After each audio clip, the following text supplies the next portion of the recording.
Hi friends, ನಾನು ನಿಮ್ಮ ವನಿತಾ ನಾಡಿಗ್ ಕಿಚನ್ಸ್ಗೆ ಸ್ವಾಗತ. ನಾವಿವತ್ತು ಹುಳಿ, ಸಿಹಿ, ಖಾರ ಇದರ ಸಮ್ಮಿಶ್ರಣವಾದ ಒಂದು ಅದ್ಭುತವಾದ ಅನಾನಸ್ ಕಾಯಿ ರಸವನ್ನು ಮಾಡೋದು ಹೇಗೆ ಅನ್ನೋದನ್ನು ತಿಳ್ಕೊಂಡು ಬರೋಣ ಬನ್ನಿ. ಇದಕ್ಕೆ ಬೇಕಾಗಿರೋ ಸಾಮಗ್ರಿಗಳು: ಅನಾನಸ್ ಹೋಳುಗಳು, ಕಾಯಿ ತುರಿ, ಒಣಮೆಣಸು, ಎಳ್ಳು, ಉದ್ದಿನಬೇಳೆ, ಕಡಲೆಬೇಳೆ, ಅರಿಶಿನ ಪುಡಿ, ಇಂಗು, ಬೆಲ್ಲ, ಉಪ್ಪು, ಹುಣಸೆಹಣ್ಣು ಹಾಗೂ ಕೊಬ್ಬರಿ ಎಣ್ಣೆ. ಇಲ್ಲಿ ನಾವು 4 ಜನಕ್ಕಾಗೋಷ್ಟು ಕಾಯಿ ರಸ ಮಾಡ್ತಿದ್ದೇವೆ. ಇದಕ್ಕೆ ಬೇಕಾಗಿರೋ ಇಂಗ್ರೀಡಿಯೆಂಟ್ಸನ್ನು ಮೊದಲು ನಾವು ಹುರ್ಕೋಬೇಕು. ಮೊದಲಿಗೆ 1.5 ಚಮಚ ಎಳ್ಳು, 1 ಚಮಚ ಉದ್ದಿನಬೇಳೆ, 1 ಚಮಚ ಕಡಲೆಬೇಳೆ,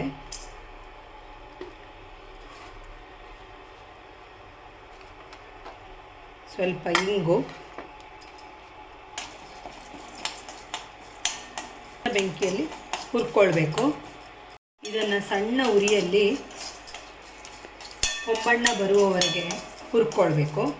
ಬಂದ ಮೇಲೆ ಇದಕ್ಕೆ 7ರಿಂದ 8 ಒಣಮೆಣಸು, ಹಾಗೆ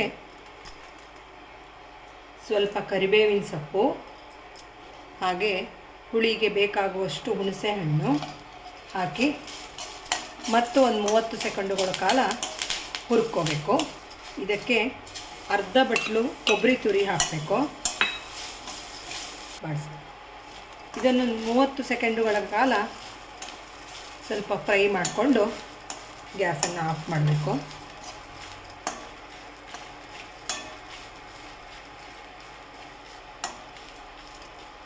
ನಂತರ ಇದನ್ನು ಮಿಕ್ಸಿ ಮಾಡ್ಕೊಂಡು ಬರಬೇಕು.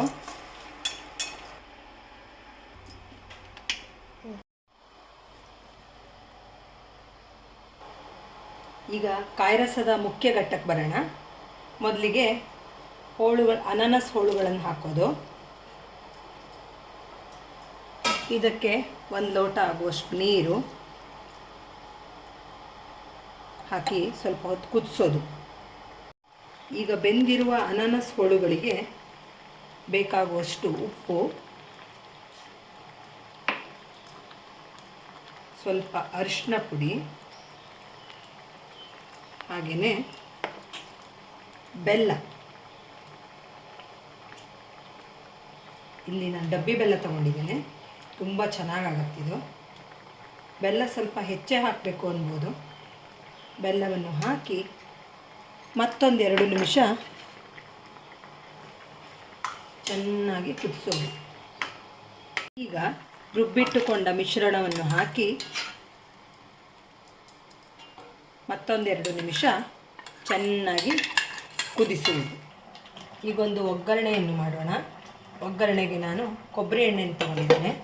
ಕೊಬ್ಬರಿ ಎಣ್ಣೆಗೆ ಸಾಸಿವೆ, ಉದ್ದಿನಬೇಳೆ, ಹಾಗೆಯೇ ಕರಿಬೇವಿನ ಸೊಪ್ಪು, ಕೊನೆಯಲ್ಲಿ ಒಣಮೆಣಸನ್ನು ಹಾಕೋದು.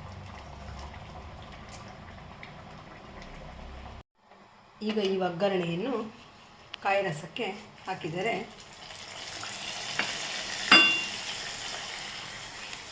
ಸಿಹಿ, ಹುಳಿ, ಖಾರ 3ರ ಮಿಶ್ರಣ ಆದ ತುಂಬ ರುಚಿಯಾದ ಕಾಯಿ ರಸ ಸಿದ್ಧವಾಗುತ್ತೆ. ಇದನ್ನು ಅನ್ನದ ಜೊತೆ ಕಲಸಿನೂ ತಿನ್ಬೋದು, ಹಾಗೆ ದೋಸೆಗೂ ಹಚ್ಕೊಂಡು ತಿನ್ಬೋದು, ಇಡ್ಲಿಗೂ ಹಚ್ಕೊಂಡು ತಿನ್ಬೋದು. ಇದನ್ನು 2ರಿಂದ 3 ದಿನ ಸ್ಟೋರ್ ಕೂಡ ಮಾಡ್ಬೋದು. ಹಾಗಾಗಿ ನೀವು ಒಮ್ಮೆ ಟ್ರೈ ಮಾಡಿ.